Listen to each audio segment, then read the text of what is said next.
There are wounds that never heal, even when the flesh has mended and the scars have faded to silver threads across your skin. There are betrayals so profound, they change the very essence of who you are, leaving you hollow where wholeness once lived. And there are bonds so sacred that even death itself cannot truly sever them, though sometimes we wish it could. I am Celine Arden, and I was broken on a night when the moon bled crimson across the sky. 6 months ago, beneath the cruel glow of that blood-red orb, I knelt in the great hall of Castle Vorin, while the man I loved, the future king I had been promised to since childhood, spoke words that shattered my very soul. "You are not mine," he declared, his golden eyes cold as winter stars. "You have never been mine." The bond that should have lasted until my final breath snapped like a chain under impossible strain, and I collapsed to the marble floor as my wolf died inside me. They say an Omega cannot survive the rejection of her destined mate. They say the pain alone should have killed me, that any wolf with dignity would have let it. For months I believed them. I scrubbed floors where I had once danced, served meals in halls where I had been meant to rule, and buried my broken heart so deep I forgot it had ever beaten for another. But the moon goddess, it seems, is not finished with me yet. Tonight, as shadow creatures tear through our defenses and ancient enemies wake from their slumber, I feel it stirring again. That impossible connection I thought had died forever. The bond pulses beneath my skin like a second heartbeat, calling me toward a destiny I no longer understand, and a power I never knew I possessed. Alaric Vorin destroyed me once to save me from something worse. Now, as our world burns around us and darkness closes in from every side, I must decide whether to trust the man who broke my heart with the power to heal it. Because some stories don't end with rejection and exile. Some stories are just beginning when love seems lost forever. And sometimes, the very thing that nearly destroys us becomes the only thing powerful enough to save everything we hold dear. The blood moon is rising again. This time, nothing will ever be the same. Before we begin, remember to subscribe to our channel and turn on notifications. Every day a new story awaits you. Now, let us begin. The scent of ancient blood still lingered in the stones of the great hall, even after so many months. Celine Arden scrubbed the marble floor with mechanical movements, her calloused fingers gripping the soaked cloth as she tried to erase the stains that stubbornly remained. Some marks never come out completely. She had learned that on her own skin. The ghost of that night haunted every corner of this hall. She could still see the crimson moonlight streaming through the tall windows, painting everything in shades of violence and betrayal. The memory of her own blood pooling beneath her, as the bond snapped like a broken chain, was so vivid that sometimes she couldn't tell if the stains on the floor were real or just echoes of her trauma. "More force, Omega," growled Mira Blackthorn, the governess who supervised the castle servants. The woman's voice carried the particular cruelty that came from someone who had once been nothing herself, and now wielded what little power she could over those beneath her. "The Royal Council arrives tomorrow, and we will not tolerate imperfections." Mira's eyes lingered on Celine with obvious distaste. Everyone knew what she was, the Omega who had been publicly rejected by their king, the broken wolf who somehow still drew breath, despite having her very soul torn in half. Some servants whispered that she should have died that night, that any wolf with dignity would have. Others said she was cursed, that her continued existence was an insult to the moon goddess herself. Celine assent you without lifting her eyes.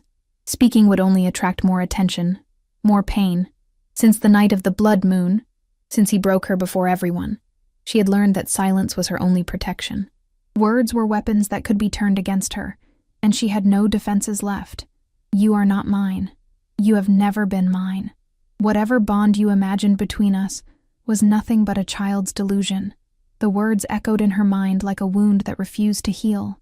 6 months had already passed since Alaric Vorin, then Crown Prince, declared before the entire court that he rejected their destined bond. 6 months since the physical pain of the rupture made her collapse on the cold floor of this same hall, blood trickling from her nose while her inner wolf slowly died. But it hadn't been just the bond's breaking that shattered her. It was the way he'd looked at her in that moment, not with regret or even anger, but with complete indifference, as if she were nothing more than an inconvenience he was finally free to discard. The boy she had loved since childhood, the future king she had dreamed of standing beside, had erased her with the casual ease of someone brushing dust from their sleeve. Now he was the Alpha King, crowned in a ceremony she had watched from the servants' quarters, her heart breaking anew with each cheer from the crowd. And she was nothing, less than nothing, a reminder of his humanity that he had cast aside in pursuit of greater power. The irony wasn't lost on her. She had been born for this, raised and trained from childhood to be the perfect mate for the future king. Her bloodline was pure, her wolf strong despite her Omega status. The old prophecies had spoken of a union between the Arden and Vorin lines that would bring unprecedented strength to the kingdom. But prophecies, it seemed, meant little when weighed against political necessity. Celine. Lyra Ashworth's soft voice made her lift her head. The only friend she had left stood in the hall's entrance, her blonde hair tied in a simple bun. There was something different in Lyra's expression today, a tension that made Celine's stomach clench with dread. Finish this later. There's something you need to know. The urgent tone made Celine immediately abandon the cloth. She followed Lyra through the stone corridors, noting how the other servants averted their eyes as they passed. It had been like this for months now, as if her broken bond made her contagious, as if looking directly at her might somehow curse them with the same fate. They passed through the servants' quarters, where the walls were bare stone, and the air carried the permanent scent of lye soap and desperation.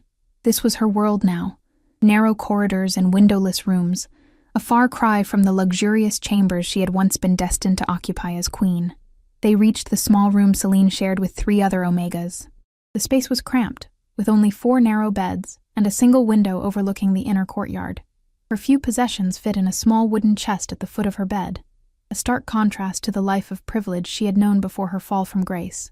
"They've closed the borders," Lyra whispered as soon as the door shut behind them, checking to make sure none of their roommates were present. "All of them. Royal order as of this morning." Celine felt her mouth go dry. Why? War. The word fell like a stone between them. Lyra's hands trembled as she spoke. "The Shadow Wolves have allied with the Iron Crows. Intelligence reports say they're marching toward the kingdom with an army unlike anything we've ever seen." The blood in Celine's veins turned to ice. The Shadow Wolves were creatures of legend and nightmare. Wolves who had given up their humanity so completely that they could no longer take human form. They were larger, stronger, and more vicious than any natural wolf, driven by an insatiable hunger for destruction. And the Iron Crows, they were said to be wolves who had undergone dark rituals, binding metal to their bones and poison to their claws. Together, they formed a force that could tear through any pack's defenses like paper. "How long do we have?" Celine asked, her voice barely audible. "Days, maybe weeks if we're fortunate." Lyra sat heavily on her bed, the mattress creaking under her weight. "They say King Alaric is gathering every able-bodied wolf in the kingdom. Every alpha, every beta, even the younger gammas are being called to service. The largest army our people have ever assembled. Every wolf except us," Celine finished bitterly. Lyra nodded, her expression grim. In times of war, Omegas were considered liabilities rather than assets.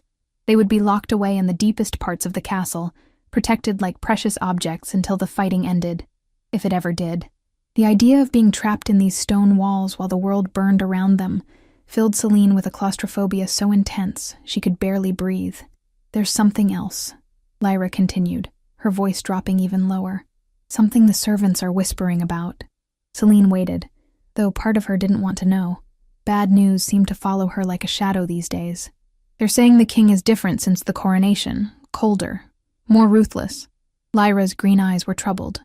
"There are rumors that he's been meeting with practitioners of the old magic, seeking ways to enhance our warriors' strength.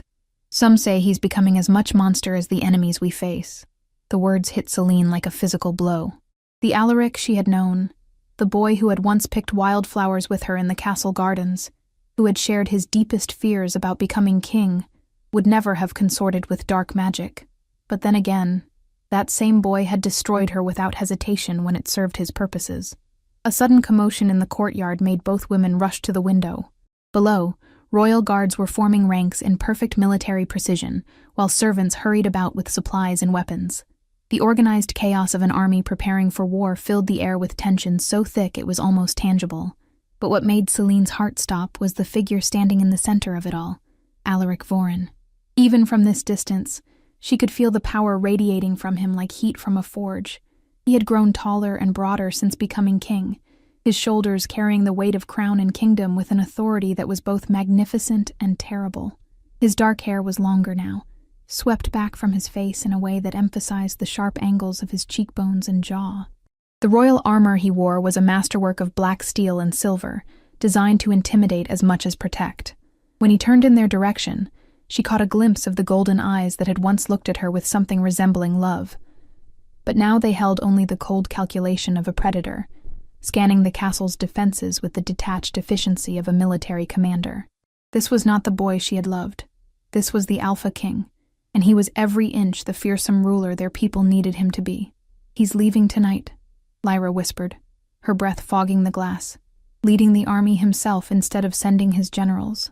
Celine pressed her palm against the cool window, watching as he mounted his massive black stallion.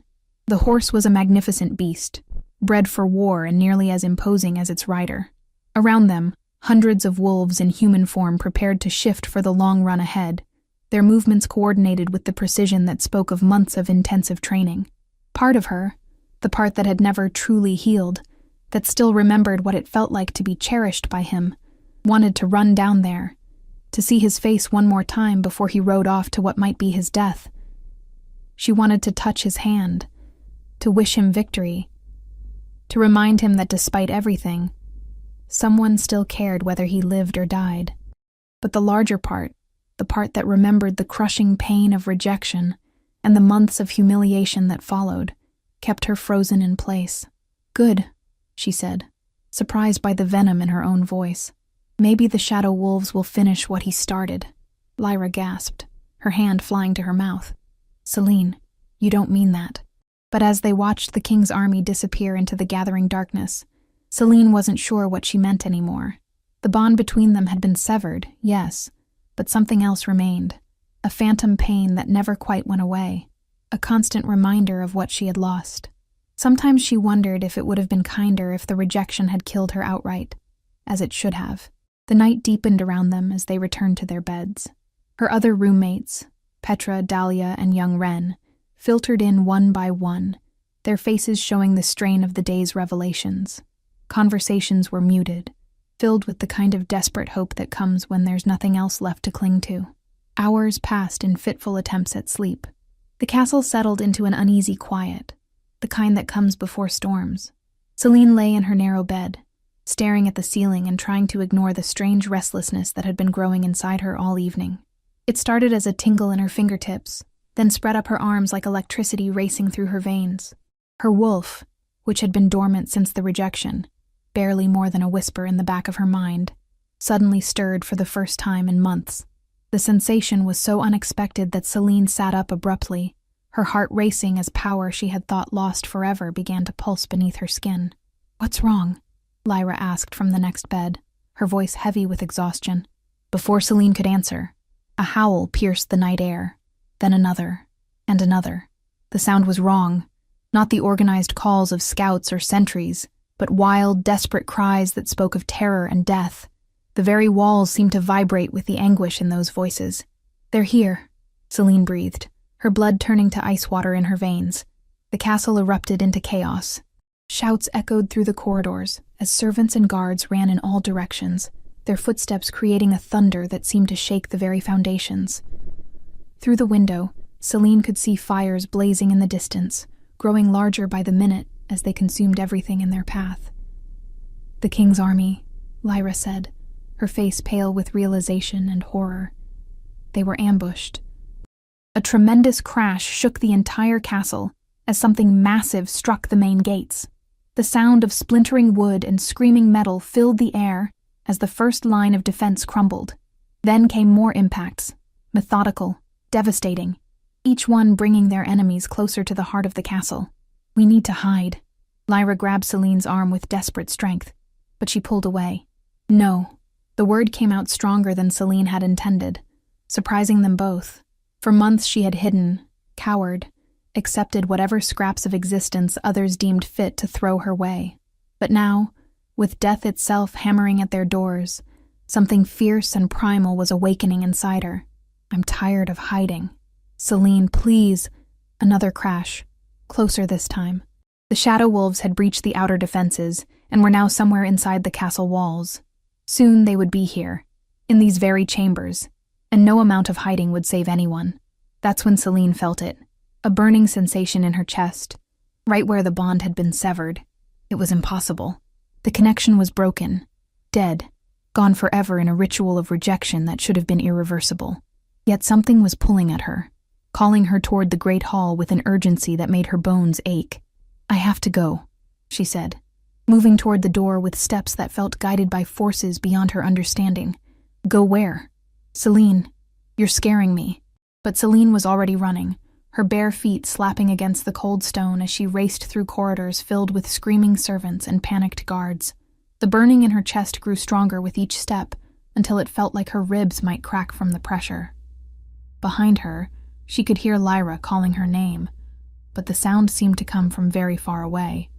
The familiar corridors blurred past her as she ran, the same paths she had walked as a servant, as a rejected mate, as something less than nothing. But now each step felt different, charged with purpose she couldn't name but dared not ignore. She burst through the doors of the great hall just as a section of the wall exploded inward.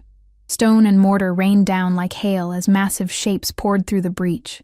Wolves the size of horses, their eyes glowing red in the firelight, and their jaws dripping with blood and saliva. Their howls filled the air with a sound like breaking glass, and the stench of sulfur and death rolled off them in waves. And standing in the center of the destruction, his royal armor torn and bloodied, but his sword still gleaming in his hand, was Alaric Vorin. Their eyes met across the chaos of battle, and Celine felt the world tilt on its axis. Time seemed to slow as recognition flashed between them, not just of faces, but of something deeper. The severed bond, the one that should have been dead and buried beneath months of careful emotional scar tissue, suddenly flared to life like a flame touched to kindling. The sensation was overwhelming, not just the return of connection, but the flood of his emotions crashing into her consciousness like a tidal wave. His shock at seeing her here, his desperate fear for her safety, his rage at the enemies surrounding them, and beneath it all, something else, something that felt almost like— Alaric's golden eyes widened in shock, his lips parting as if to speak her name. But before either of them could move, before either could process what was happening between them, a shadow wolf the size of a building launched itself through the air, its massive jaws snapping where Celine's head had been moments before. She rolled to the side, her dormant wolf finally awakening as adrenaline flooded her system. When she looked up again, Alaric was fighting 3 enemies at once, his sword gleaming as it cut through their ranks with deadly precision. "Celine!" he shouted over the din of battle, his voice carrying both command and desperate plea. "Get out of here." But she couldn't move, couldn't think. Because as impossible as it seemed, she could feel him again, his fear, his determination, his desperate need to protect her even now, even after everything that had happened between them. The bond between them wasn't just reawakening. It was stronger than it had ever been, pulsing with a power that made her previous connection to him seem like a pale shadow, and that terrified her more than any enemy ever could. The shadow wolf's claws scraped against stone where Celine's head had been a heartbeat before. She rolled behind a fallen pillar, her heart hammering so hard she could feel it in her throat. The beast that had nearly taken her life was unlike anything she had ever seen, larger than any natural wolf, with fur that seemed to absorb light and eyes that burned like coals in a forge. But it wasn't the monster that made her hands shake.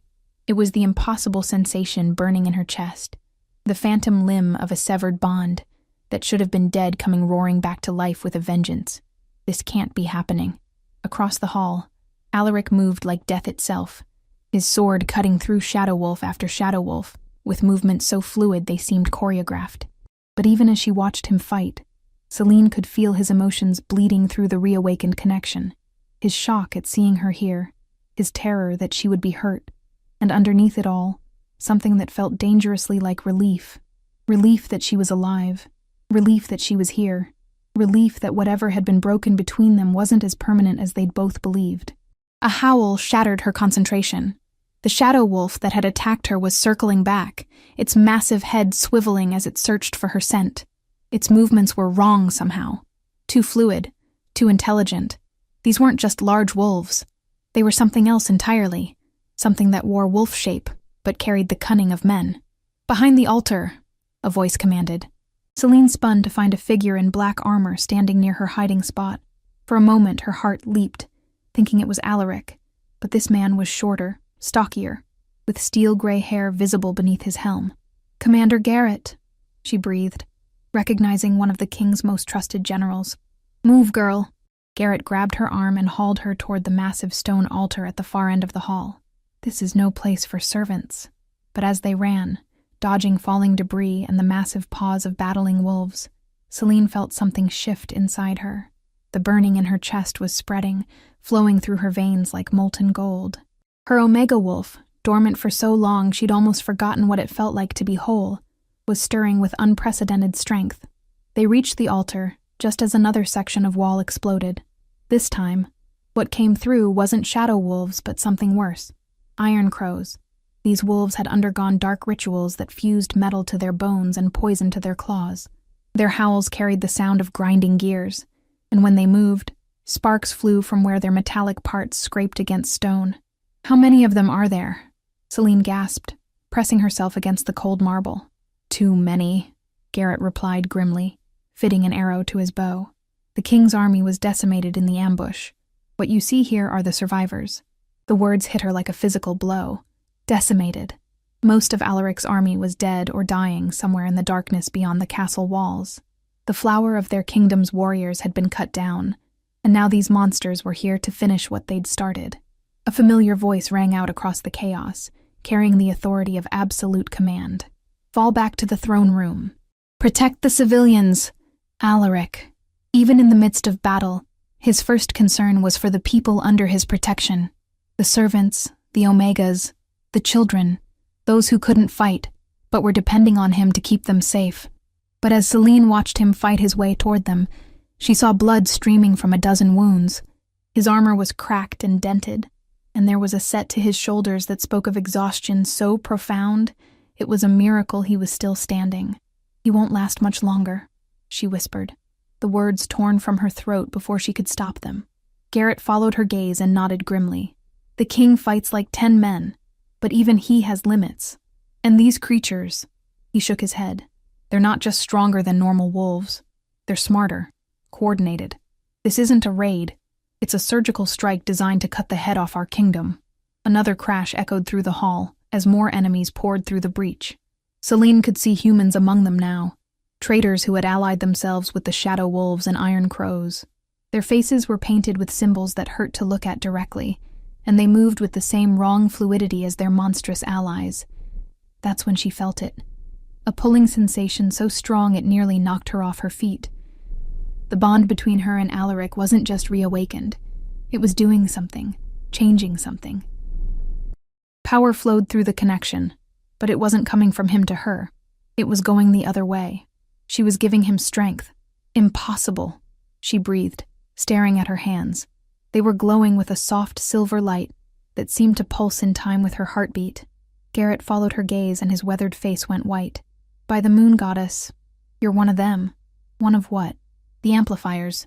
The lost bloodline." His voice was full of awe and terror in equal measure. "We thought they were all dead." Before Celine could ask what he meant, a shadow wolf landed on the altar beside them with enough force to crack the ancient stone. Its red eyes fixed on her with an intelligence that made her skin crawl, and when it spoke, its voice was like grinding gravel. "The little Omega glows," it rumbled, saliva dripping from fangs the size of daggers. "The master will be very interested in her." It lunged forward, claws extended to tear her apart. But instead of impact, there was an explosion of silver light that sent the creature flying across the hall to crash into the far wall with bone-shattering force. The light had come from Celine. Silence fell over the battlefield for a heartbeat, as every eye turned toward the altar where she stood.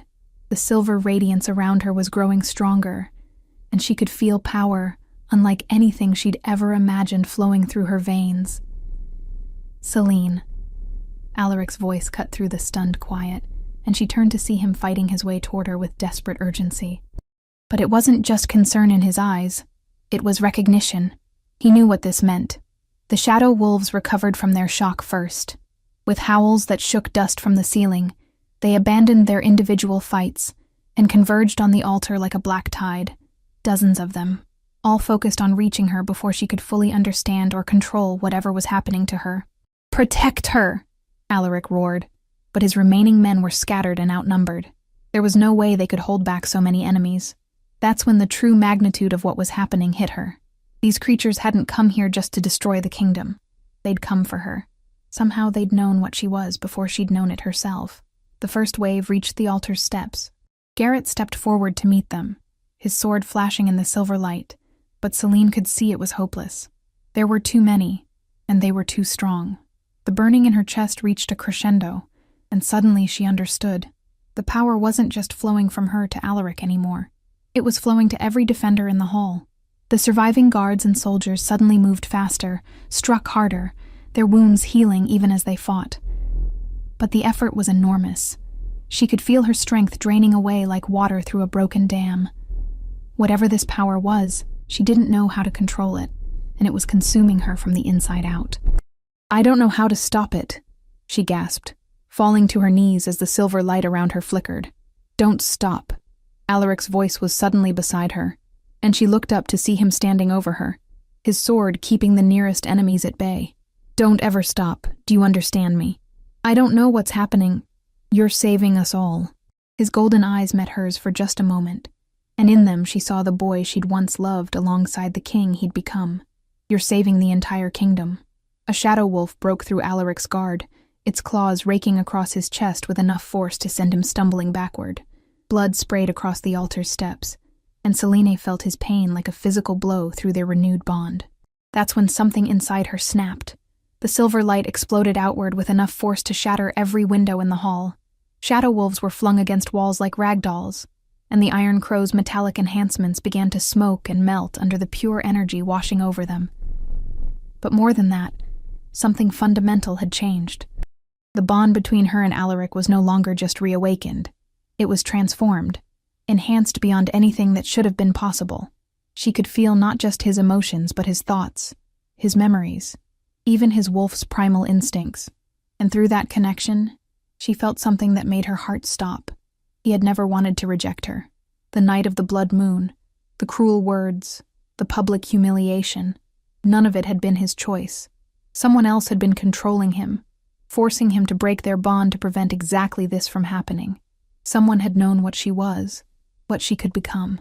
"Alaric," she whispered, reaching for him as the silver light around her began to fade. But before their hands could touch, before she could tell him what she'd learned, darkness crashed over her like a wave. The last thing she saw was his face, twisted with anguish, as he caught her falling form. The last thing she heard was his voice, broken and desperate. "I'm sorry. I'm so sorry, Celine. Sorry. I never wanted—" Then there was nothing but the void, and the distant sound of battle raging on without her. When consciousness returned, it came slowly, like swimming up from the bottom of a deep, dark lake. Celine's first sensation was warmth, not the heat of fever, but the gentle warmth of sunlight and soft blankets.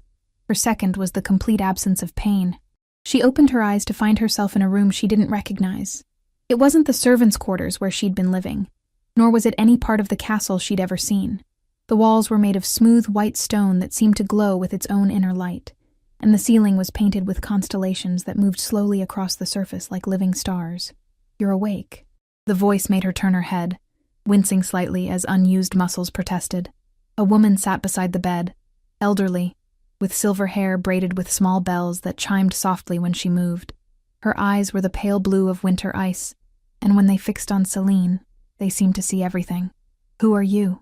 Selena asked, her voice coming out as barely more than a croak. "My name is Moira Ravencrest," the woman replied, rising from her chair to pour water from a crystal pitcher into a matching cup. Let us say I am someone who has been waiting a very long time to meet you, Celine Arden." The name Ravencrest sent a chill through Celine's bones. She'd heard it whispered in the darkest corners of the castle, stories of a witch who served neither light nor dark, but something far older and more dangerous. "How long have I been unconscious?" 3 days, Moira said, offering her the cup. "The battle is over. The Shadow Wolves and Iron Crows have withdrawn, though I suspect this was merely a probing attack. They learned what they came to learn." Celine sat up carefully, accepting the water with hands that trembled only slightly. "And what was that?" that the last of the amplifiers still lives, that the old bloodlines haven't died out completely. Moira's pale eyes studied Selene with uncomfortable intensity, that there is still hope for this world, though it comes at a price neither you nor your king understand yet. I don't understand any of this, Selene said, frustration bleeding into her voice. What's an amplifier? Why did those things come here for me? And what happened to the bond between Alaric and me? Moira was quiet for a long moment, her fingers drumming against the arm of her chair in a rhythm that sounded almost like a heartbeat. When she spoke, her voice carried the weight of centuries. Long ago, when magic was young and the barriers between worlds were thin, certain bloodlines were blessed by the moon goddess herself. These families could amplify the power of others, particularly those they were bonded to. An alpha mated to an amplifier became capable of feats that bordered on godlike. Armies could be healed with a thought. Enemies could be turned to ash with a gesture. The very earth itself would bend to their combined will. She paused, her eyes growing distant. But such power attracts attention from dark places, the shadow realm, where nightmares take physical form and ancient hungers wait to be fed. The amplifiers became targets, hunted not just for what they could do, but for what they could be made to do in the wrong hands. Selena felt her blood turn cold. Made to do? An amplifier's power can be corrupted, twisted to serve purposes their own heart would never choose. The shadow wolves didn't come here to kill you, child. They came to take you, to break you in ways that would make you willing to amplify their dark masters instead of your chosen mate. The water cup slipped from Celine's numb fingers, shattering on the stone floor. That's why Alaric rejected me. Someone told him what I was. Someone told him what would happen if your bond fully awakened while you were unprepared, Moira corrected gently. The rejection was meant to keep you safe until you could be properly trained. Unfortunately, war has a way of forcing events before their time. But the bond came back stronger than before. I felt it during the battle. Moira nodded slowly. That is because it was never truly broken. The rejection suppressed it, forced it into dormancy. But the connection between true mates cannot be permanently severed by words alone. When your life was in danger, when his life was in danger, the bond reasserted itself with all the strength it should have had from the beginning. Selene struggled to process everything she was hearing. The boy she'd loved had never betrayed her. He'd been trying to save her. The humiliation, the pain, the months of believing herself worthless, all of it had been a lie designed to protect her from something worse. Where is he now? She asked, dealing with the aftermath of battle, mourning his dead, trying to prepare for the war that is surely coming. Moira's expression grew grave. The shadow wolves may have withdrawn, but they accomplished their primary objective. They confirmed that you exist, that your power is awakening, and that you are here and relatively defenseless. Defenseless? But I drove them back. You nearly killed yourself in the process, Moira interrupted sharply. Raw power without training is like a sword without a hilt, as dangerous to the wielder as to their enemies. You need to learn control, discipline, focus, and you need to learn it quickly. Selene swung her legs over the side of the bed, testing her strength. She felt weak, but not dangerously so, though there was something different about her body now. The wolf that had been dormant for so long was fully awake, and with it came a sense of wholeness she hadn't felt since that terrible night 6 months ago. How long do we have? To train you properly? Years? To prepare you for what's coming? Moira's smile was sharp as a blade. Days, perhaps weeks if we're fortunate. The Shadow King won't wait long before making his next move, and when he does, it will be with everything he has. Shadow King? The master the creatures spoke of, the one who rules the Shadow Realm and hungers for our world. Moira stood, her movements fluid despite her apparent age. He has been searching for an amplifier for centuries, and now he knows exactly where to find one. The weight of it all threatened to crush Selene where she sat. An ancient enemy wanted to use her for purposes she couldn't imagine. A war was coming that could destroy everything she'd ever known. And somewhere in the castle above them, Alaric was dealing with all of this while believing she was unconscious and helpless. I need to see him, she said, standing despite the tremor in her legs. Alaric, I need to tell him that I know the truth. You will, Moira assured her. But first, you need to see what you've become. She gestured toward a mirror hanging on the far wall, a mirror that Selene was certain hadn't been there moments before. When she looked into its silver surface, she gasped. Her reflection showed the same face, the same body, but everything about her seemed more Her brown hair held streaks of silver that caught the light like threads of moonbeam. Her eyes, once a simple hazel, now held flecks of gold that seemed to swirl and dance. And beneath her skin, just visible if she looked carefully, veins of silver light pulsed in rhythm with her heartbeat. "The awakening has changed you," Moira explained. "You are no longer simply Omega or simply human. You are something new, something that hasn't existed in this world for over 1,000 years. What am I? You are hope," Moira said simply. "And you are also the most dangerous weapon either side of this war could possess." A soft knock at the door interrupted them. Moira's head tilted, listening to something Celine couldn't hear. "He's here," the witch said with a knowing smile. "Your king grows impatient." Before Celine could ask what she meant, the door opened to reveal Alaric himself.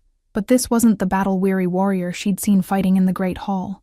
He was clean, dressed in simple clothes instead of armor, and the wounds she'd seen covering his body were nowhere to be visible. Only the haunted look in his golden eyes remained. Their gazes met across the room, and Celine felt the bond between them flare to life like touching a live wire. But this time, instead of pain or confusion, there was something else. Recognition. Understanding. And beneath it all, a love that had never truly died despite everything that had tried to kill it. "Celine," he breathed, her name a prayer on his lips. "I know," she said, the words covering everything that needed to be said between them. "I know why you did it. I know you didn't want to. I know you were trying to protect me." Something in his expression cracked, and suddenly he was across the room, pulling her into his arms with desperate intensity. The bond sang between them, stronger and clearer than it had ever been, carrying emotions too complex for words. His relief that she was alive, his agony over the months they'd lost, his terror over what was coming, his determination to keep her safe no matter the cost. And underneath it all, the unshakable certainty that they belonged together, that whatever they faced, they would face it as one. "I'm sorry," he whispered into her hair, his voice rough with emotion. "I'm so sorry for what I put you through. If there had been any other way—" "I know," she repeated, pulling back to look into his face. "And now we face whatever comes next together." Behind them, Moira cleared her throat delicately. "How touching. But perhaps we could save the reunion for after we discuss how to keep you both alive through the war that's coming." Alaric's arms tightened around Celine, and she could feel his protective instincts flaring through their bond. "She's not fighting in this war."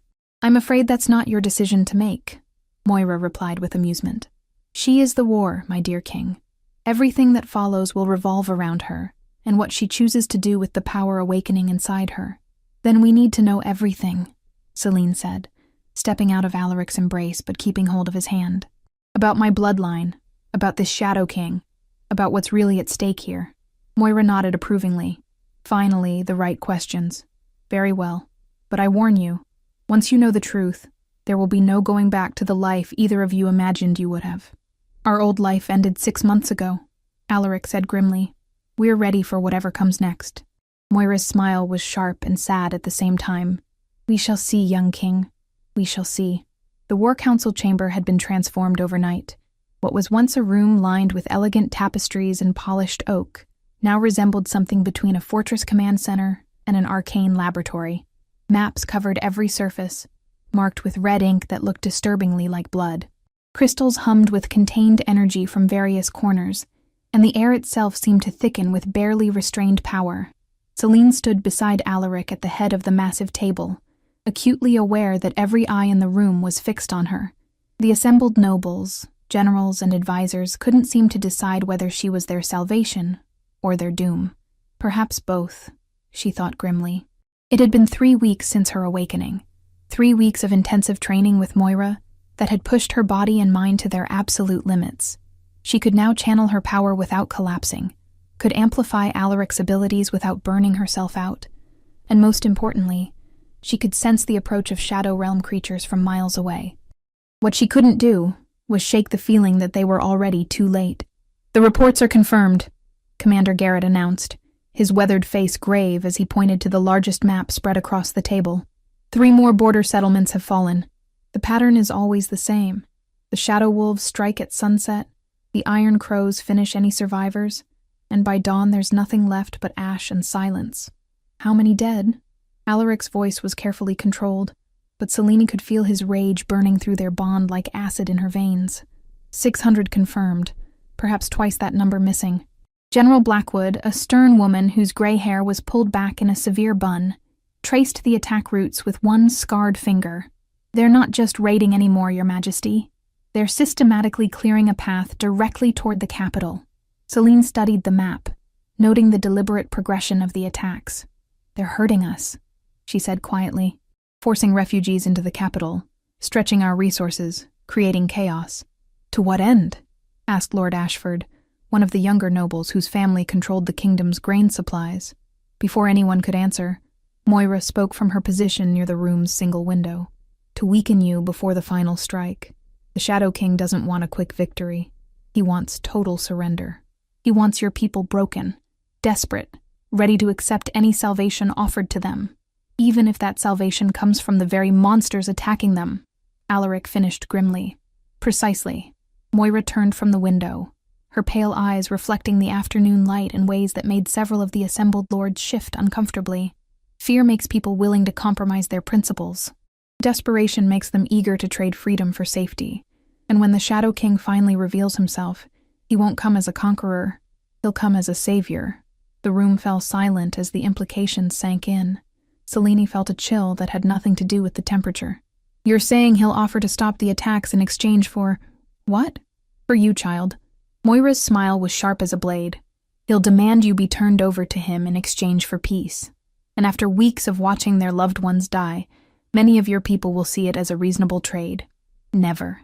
Alaric's voice carried the full authority of an alpha king, and several of the assembled nobles unconsciously straightened in their chairs.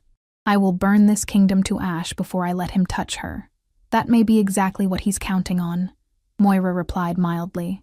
A king who would sacrifice his entire kingdom for one woman? The people would turn against you both. Selene felt Alaric's emotions spike through their bond. Frustration, helplessness, and underneath it all, a fear so profound it made her stomach clench. He was caught between his duty to his people and his need to protect her, and the Shadow King knew it. There has to be another way, she said, studying the maps again. Some weakness we can exploit. There is, Commander Garrett said reluctantly, but you're not going to like it. All eyes turned to him, and the grizzled soldier seemed to shrink under the collective attention. The attacks have a pattern, yes, but there's something else. Something we've been tracking but haven't wanted to acknowledge. He pulled out a smaller map, this one marked with dates and times. Every attack happens at sunset, but not just any sunset. They're timed to coincide with specific lunar phases. And the progression, he swallowed hard. They're moving toward the capital in a perfect spiral. Moira went very still. Show me that map. Garrett handed it over, and the witch studied it for long moments while the room held its breath. When she finally looked up, her face was pale. It's a summoning circle, she whispered. They're not just clearing a path to the capital. They're using the deaths, the destruction, the terror. They're using it all to weaken the barriers between our world and the Shadow Realm. To what end? General Blackwood demanded. To bring the Shadow King himself through, Alaric said, his voice hollow with realization. Not just his creatures, him, Moira nodded grimly. When the spiral is complete, when enough blood has been spilled in the right pattern, the barrier will collapse entirely. He'll be able to manifest here in his full power, not just as a projection or through possessed creatures. Lord Ashford's face had gone white. How long do we have? Moira consulted the map again, her fingers tracing the spiral pattern. If the attacks continue at their current pace, 2 weeks, perhaps less. The silence that followed was deafening. 2 weeks to save not just their kingdom, but their entire world from a force that had been building power for centuries. There is one option, Selene said suddenly, an idea crystallizing in her mind even as she spoke. What if we don't wait for him to come to us? Meaning? Alaric's tone was carefully neutral, but she could feel his alarm through their bond. The spiral works both ways, doesn't it? She looked at Moira. If their attacks are weakening the barriers, then those same weak points could be used to go the other direction. Understanding dawned in the witch's pale eyes. Into the Shadow Realm itself. Strike at the source before the summoning is complete. Absolutely not. Alaric's voice cut through the room like a blade. It's too dangerous. More dangerous than letting him manifest here? Celine turned to face him fully, noting how the other attendees suddenly found the maps extremely interesting. Alaric, if he gains a foothold in our world, if you die in his realm, our world falls anyway. The words exploded out of him with enough force to make several people flinch. You're the only thing standing between him and total victory. Without you, without your power, we have no defense against what he can do. And with me hiding behind these walls while our people die, we're just delaying the inevitable. Celine reached for his hand, feeling the bond pulse between them. We can't win by playing defense. We both know that. Through their connection, she felt his emotions war with each other. His logical mind knew she was right, but every protective instinct he possessed was screaming at him to keep her safe, to find another way, to sacrifice anything else before risking her. There might be a compromise, Moira said carefully. The ritual circles they're creating. If we could disrupt them before the spiral is complete, it would buy us time, perhaps enough time to find another solution. Commander Garrett leaned forward. What kind of disruption are we talking about? The circles are powered by death and terror, yes, but they're also anchored to physical locations. Specific sites where the barriers between worlds are naturally thin. Moira pulled out yet another map, this one showing ley lines that crisscross the kingdom like a spider's web. There are 3 primary anchor points left. If we could reach them, if we could cleanse them, it would break the entire pattern, General Blackwood finished. Scatter the accumulated power and force them to start over. Exactly. And starting over would take months, perhaps years. Time enough to prepare proper defenses, to train more amplifiers if any others survive in distant bloodlines. Hope flickered in Celine's chest, but it was tempered by the grim reality of their situation. These anchor points, they'll be heavily defended. Undoubtedly, Moira agreed. The Shadow King won't leave his most important assets unprotected. Each site will likely be surrounded by shadow wolves, iron crows, and worse things that haven't revealed themselves yet. Worse things? Lord Ashford asked faintly. The creatures we've seen so far are merely foot soldiers, the witch explained with clinical detachment. The Shadow King has servants that make shadow wolves look like puppies. Things that existed before the first human drew breath. Things that hunger for the destruction of all light and warmth and hope. The room fell silent again, as everyone absorbed the magnitude of what they were facing. Then Alaric straightened, his expression hardening into the mask of absolute authority that had carried him through the darkest days of his reign. We'll take them one at a time, he announced. Fast strikes, minimal forces, in and out before they can respond in strength. We, Celine raised an eyebrow. You're not going alone, and you're not staying behind. She squeezed his hand. We're stronger together. You know that. Through their bond, she felt his resignation warring with his fear. He knew she was right. Their combined power was exponentially greater than what either could achieve alone. But the risk, if something happens to you, he said quietly, if I lose you again, you won't. She brought his hand to her lips, pressing a gentle kiss to his knuckles. We'll face this together, just like we faced everything else. Together. Commander Garrett cleared his throat awkwardly. If I may, Your Majesties, we'll need to move quickly. Our scouts report increased activity around all 3 sites. Whatever they're planning for the final phase, it's accelerating. Moira nodded agreement. The Shadow King can sense that his prey is learning to fight back. He'll want to complete the summoning before you can fully master your abilities. Then we leave at first light, Alaric decided. Garrett, I want our fastest riders and best fighters. Blackwood, coordinate with the remaining garrisons. They'll need to hold the capital while we're gone. And if we fail? Lord Ashford asked, his voice barely above a whisper. Then we make sure our failure costs him dearly, Celine said, surprising herself with the steel in her own voice.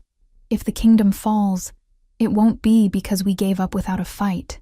The meeting dissolved into urgent planning sessions as maps were studied, supply lists compiled, and strategic decisions made. But even as Celine threw herself into the preparations, part of her mind kept returning to Moira's earlier words. You are hope, and you are also the most dangerous weapon either side of this war could possess. What if the witch was wrong about which side would ultimately wield that weapon? The first anchor point lay in the Whispering Woods, a stretch of ancient forest where the trees grew so thick that sunlight never touched the ground. Even in peacetime, it was considered a place of ill omen. Local legends spoke of travelers who entered the woods and emerged days later with no memory of where they'd been. Or worse, emerged changed in ways that made their loved ones turn away in horror. Now, as Selene crouched behind a fallen log at the forest's edge, she could see why the Shadow King had chosen this place for his ritual. The very air seemed to writhe with unnatural energy, and shadows moved between the trees in patterns that had nothing to do with wind or wildlife. 30 shadow wolves, at least. Alaric murmured beside her, his enhanced senses counting enemies she couldn't yet see. Plus something larger in the center, something that doesn't feel like the others. The Anchor Guardian, Moira confirmed from his other side. The witch had insisted on accompanying them despite Alaric's protests, claiming her knowledge of Shadow Realm entities was too valuable to leave behind. Each anchor point will have one, a creature specifically bound to maintain the ritual circle. Selene closed her eyes, extending her newfound senses into the forest. The corruption was immediately apparent, like looking at a festering wound. But underneath the darkness, she could feel something else, something that had been there long before the Shadow King's influence arrived. "This place was sacred once," she said suddenly. "There's an old grove in there, isn't there? Something that was important to our people." Moira's pale eyes sharpened. "Very good." "Yes, there's a moon altar deep in the forest, one of the oldest in the kingdom, built when your ancestors first learned to speak with the goddess herself. That's why he chose it," Alaric realized. "He's not just weakening the barriers between worlds, he's corrupting our most holy places." "Desecration amplifies the effect," Moira agreed grimly. "Turn a place of worship into a place of horror, and the spiritual damage resonates across dimensions." Commander Garrett appeared at Alaric's shoulder, his face painted with war paint that helped him blend into the shadows. "Strike teams are in position. We can clear a path to the center, but it won't last long." "It doesn't need to." Selene checked the crystal pendant Moira had given her, a focusing stone that would help channel her power more precisely. "Once I reach the altar, I should be able to cleanse the corruption in minutes." "Should," Alaric muttered. "Will," she corrected firmly, though privately she shared his doubts. The theory was sound. Her amplifier abilities could theoretically purify corrupted ley lines just as easily as they could enhance a mate's power. But theory and practice were often very different things. A wolf's howl echoed through the forest, followed by another and another. Not the mechanical sounds of shadow wolves, but the real thing. Their own scouts reporting that enemy patrols were moving. "Now or never," Garrett said. Alaric reached for Selene's hand, squeezing briefly. Through their bond, she felt his love, his fear, his absolute faith in her abilities even when she doubted herself. "Together?" he said. "Together," she agreed. The attack began with a flight of arrows, each one wrapped in silver wire that would burn Shadow Wolf flesh on contact. Howls of pain and rage erupted from the forest as the creatures realized they were under assault. Then Alaric's strike teams moved in, and the real chaos began. Selene ran through the forest with inhuman speed, her awakened abilities allowing her to dodge between trees that would have been impassable obstacles weeks ago. Behind her, the sounds of battle grew louder as more enemies converged on their position. The corruption grew stronger the deeper they went. Soon every shadow seemed to hide eyes. Every rustle of leaves sounded like whispers in languages that predated human speech. The very air grew thick and oily, carrying scents that made her gag. They burst into a clearing just as something massive reared up from the center of what had once been a beautiful moon altar. The Guardian was like nothing from their world, a writhing mass of darkness and teeth and too many eyes, held together by malice and ancient hunger.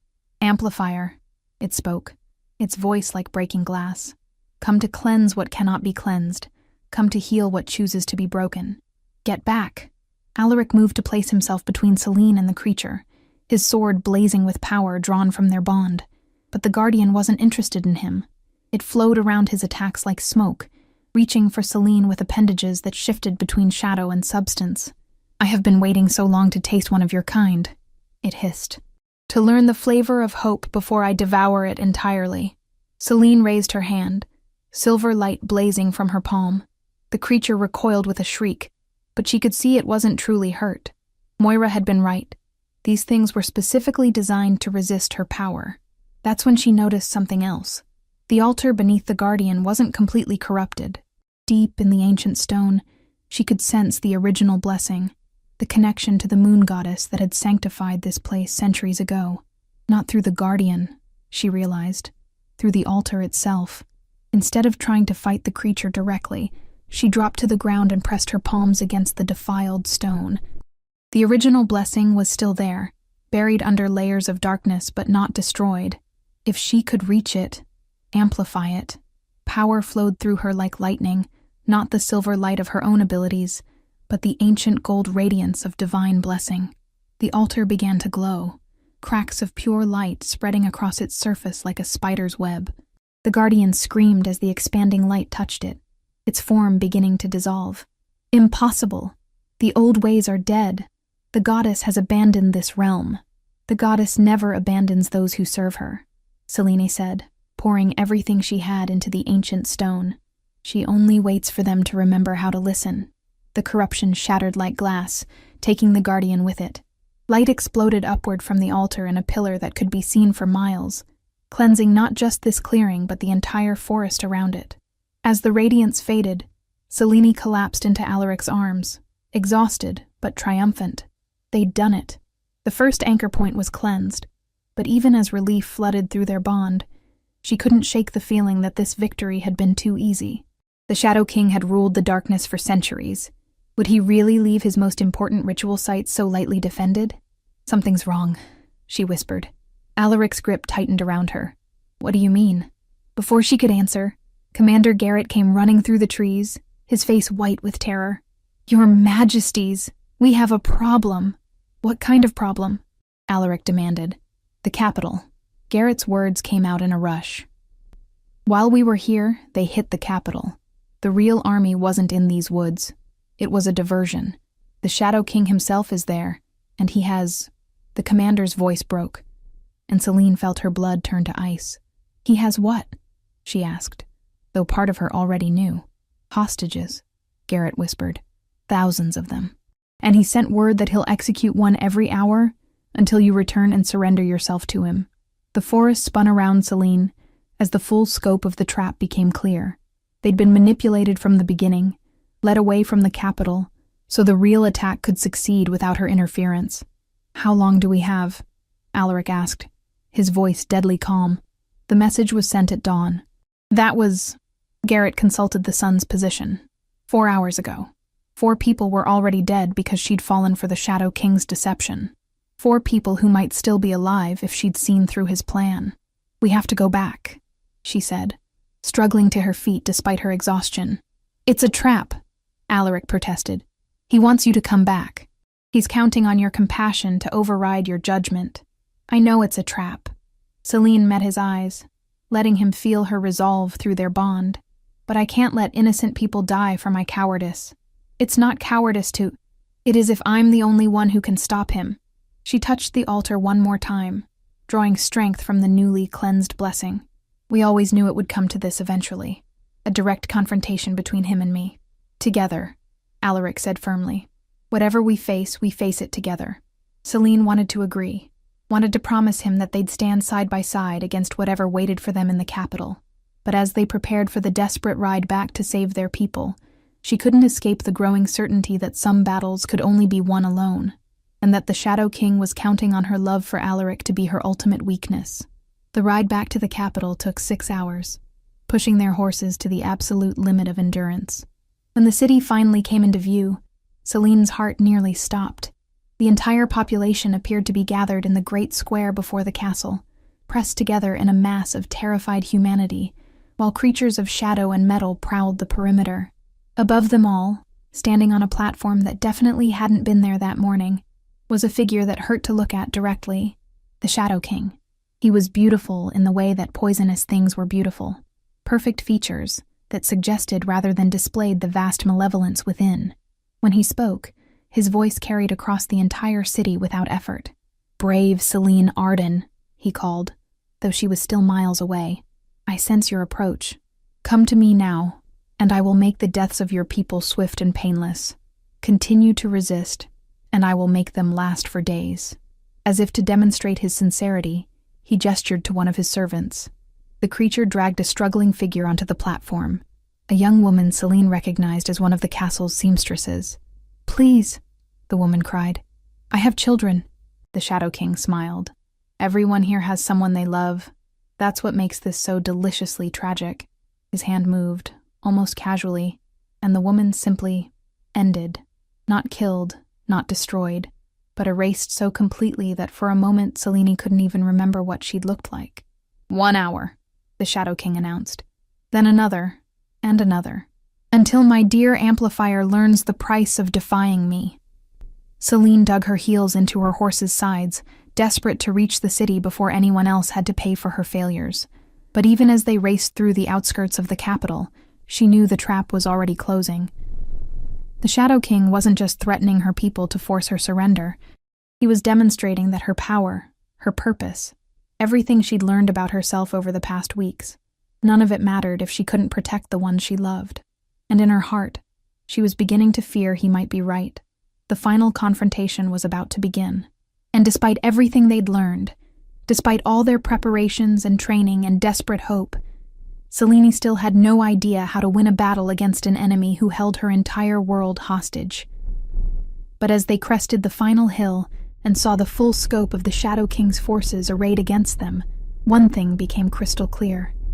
Win or lose, this nightmare ended tonight.